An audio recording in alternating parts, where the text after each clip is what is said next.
इमरान खान को एक क्रिकेटर के रूप में तो सभी जानते हैं, लेकिन अब वो एक राइटर भी हैं, क्योंकि हाल ही में उनकी एक ऑटोबायोग्राफी छपी है, नाम है इमरान। अभी कुछ दिन पहले वो हमारे स्टूडियो में आए तो कृष्ण गोल्ड ने उनसे बातचीत की। इमरान आमतौर से जब कोई अपनी बायोग्राफी लिखता है तो जब वो अपने कैरियर के आखिर में पहुंच जाते हैं, रिटायर्ड होने लगते हैं, तब लिखते हैं। आप तो अभी बिल्कुल पीक पे हैं अपनी। आपने ये कैसे सोचा? देखें जी, तेज़ बॉलर की जो पीक होती है वो ज़्यादा देर तक तो नहीं रहती, और हो सकता है कि मैं रिटायर होने वाला हूँ। इसमें कोई तेज़ बॉलर के लिए जिस तरह की मुझे इंजरी हुई है, हो सकता है कि ये ठीक ना हो पूरी तरह। और मैंने ये भी देखा है कि इस किताब में आपने अपने बारे में कुछ कम लिखा है, लेकिन जो आप क्रिकेट खेलते रहे हैं उसका जिक्र बहुत है। किताब में ज़्यादा मेरी कोशिश यही रही है कि जो मेरे एक्सपीरियंसेस हुए क्रिकेट में और जो मेरे ख्यालात हैं दूसरे प्लेयर्स के मुतालिक और जिस तरह पाकिस्तान में क्रिकेट खेली जाती है, कोशिश यही रही है कि उसके ऊपर ज़्यादा लिखूं। और आपने जो अपने बारे में आखिर में थोड़ा बहुत लिखा है, उसमें प्ले बॉय इमेज जो आपको दिया है यहाँ के प्रेस ने, उसके बारे में जो कुछ आपने लिखा है वो सही है? बिल्कुल जी, मैंने अपने आप को हमेशा एक क्रिकेटर समझा है और कभी ऐसा नहीं महसूस किया कि मैं कोई प्ले बॉय हूँ या जिस तरह भी कि नाइट क्लब्स में सारी रात गुजारता हूँ। ना मैं शराब ना सिगरेट तो पीता नहीं हूँ, और अपने आप को हमेशा एक बहुत हार्ड वर्किंग कह लें क्रिकेटर समझा है। और आपने दुनिया भर में क्रिकेट खेली है, वेस्ट इंडीज़, हिंदुस्तान, पाकिस्तान, जहाँ आपने दूसरे मुल्कों में क्या रवैया देखा अपनी तरफ और क्रिकेट की तरफ? सबसे ज़्यादा जो क्रिकेट मैंने एंजॉय की दुनिया में वो ऑस्ट्रेलिया में।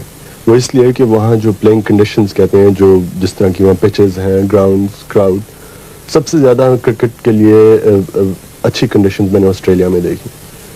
इंडिया में जो हमारी एक सीरीज़ हुई थी वो मुझे बहुत पसंद आई। वहाँ का जो क्राउड का रवैया था और जिस तरह की वहाँ स्टेडियम्स और जिस तरह की वहाँ क्रिकेट को सपोर्ट दी जाती है। और इंग्लिस्तान में यहाँ भी क्रिकेट ठीक है। वेस्ट इंडीज़ में ये कहूँगा कि प्लेइंग कंडीशंस इतनी अच्छी नहीं थी जितनी शायद ऑस्ट्रेलिया में है, लेकिन हर एक मुल्क में फ़र्क एक्सपीरियंसेस है और वही मैंने किताब में यही लिखा है। अखबार वालों का ये भी कहना है कि आप बड़े अक्खड़ मिजाज, एरोगेंट, जो उन्होंने अंग्रेजी में लफ्ज़ दिया है, इसमें कहाँ तक सच्चाई है? आप समझते हैं आप एरोगेंट हैं?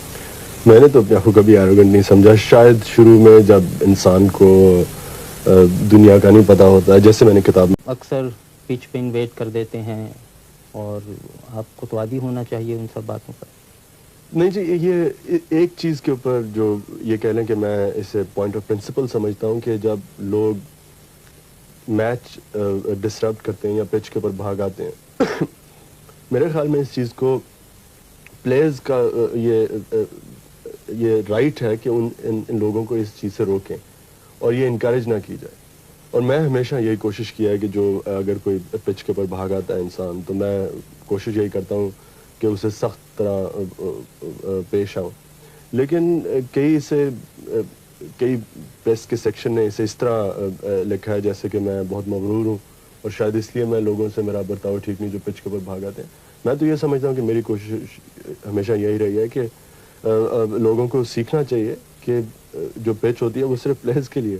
तो अब आपके क्या इरादे हैं, कब तक और क्रिकेट खेलेंगे? ये कहना तो बहुत मुश्किल है। जैसे मैंने इसी किताब में लिखा है कि मेरी कोशिश, तो मैं तो अपने आप को समझता था जब 30 साल का होऊंगा तो मैं क्रिकेट छोड़ दूंगा, लेकिन अब मैं अपने आप को अपनी पीक पे समझता हूँ और जब तक कि मैं इस पीक को मेंटेन कर सकता हूँ तब तक मैं क्रिकेट खेलूँगा। अब ये कोई पता नहीं, हो सकता है अब जब मेरी टांग ठीक हो पूरी तरह तो मैं शायद इतनी अच्छी तरह बॉलिंग ना कर सकूँ जिस तरह पहले करता था। और फिर जो आपकी बाकी ज़िंदगी है उसमें शायद आप एक और किताब लिखें, इमरान वॉल्यूम 2। अभी तक तो नहीं सोचा जी, लेकिन क्या पता। इमरान, बहुत बहुत शुक्रिया।